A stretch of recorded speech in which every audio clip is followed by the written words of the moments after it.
Good morning students. कक्षा 12 के विषय भौतिक विज्ञान के अध्याय 11 में प्रकाश के पूर्ण आंतरिक परावर्तन के हम उदाहरण देख रहे थे। दैनिक जीवन में 2 उदाहरण हमने देख लिए थे। तीसरा उदाहरण है पानी या कांच में वायु के बुलबुले का चमकता हुआ दिखाई देना।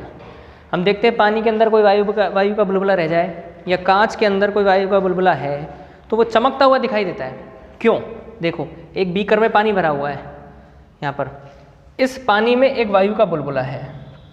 वायु का बुलबुला यानी वायु है, यहाँ जल है तो जल सघन माध्यम हो गया और वायु कैसी होगी? विरल माध्यम। अब कोई प्रकाश की किरण जल में होती हुई और इस बुलबुले पे टकराई तो सघन माध्यम से होती हुई वो विरल माध्यम पे जब टकरा रही है और उसका आपतन कोण क्रांतिक कोण से अधिक हो जाता है तो वो पूर्ण आंतरिक परावर्तित हो जाती है, वापस उसी माध्यम में लौट जाएगी जल में। ठीक है, और यहाँ से हम देख रहे हैं तो हम पूर्ण आंतरिक परावर्तन होने के कारण ये बुलबुला हमें कैसा दिखाई देता है? चमकता हुआ दिखाई देता है।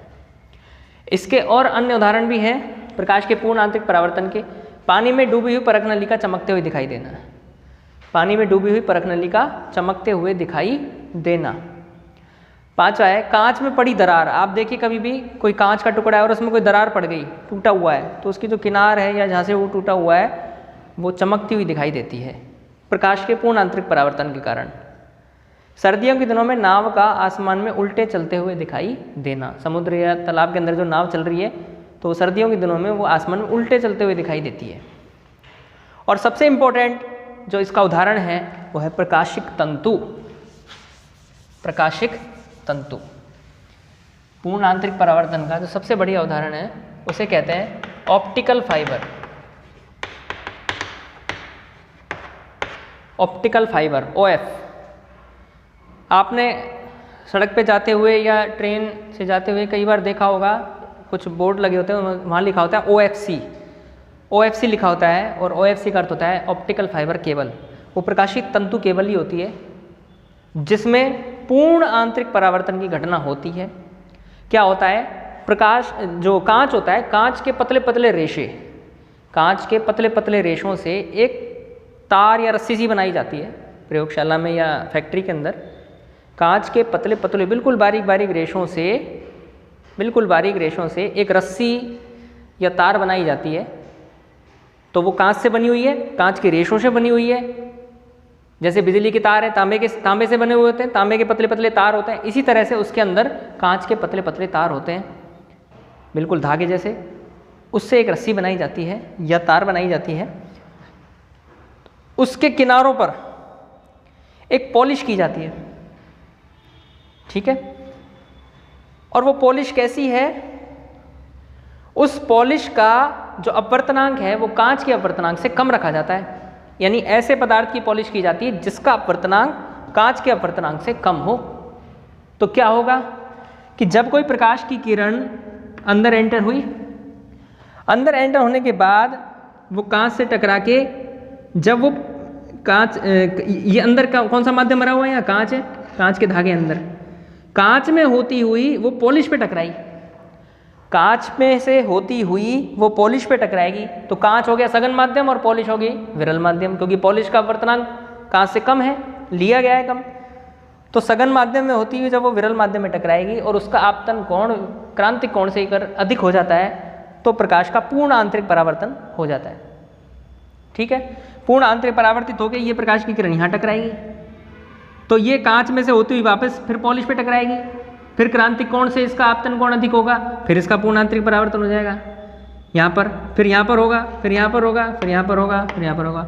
ऐसे ये इसका बार बार अनेकों बार पूर्ण आंतरिक परावर्तन भी होगा और ये किरण आगे भी चलती जाएगी, आगे खिसकती जा रही है और अंत में ये बाहर निकल जाती है।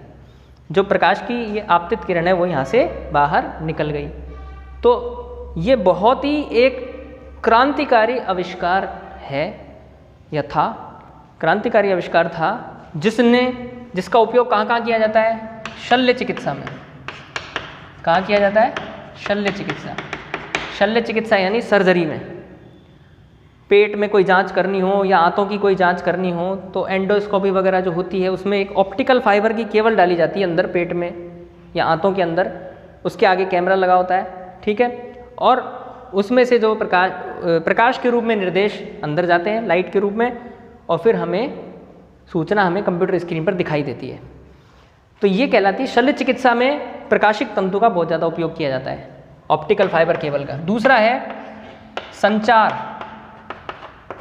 संचार उपकरणों में, संचार उपकरणों में संकेतों को एक स्थान से दूसरे स्थान तक भेजने में, एक स्थान से दूसरे स्थान तक भेजने में काम आती है,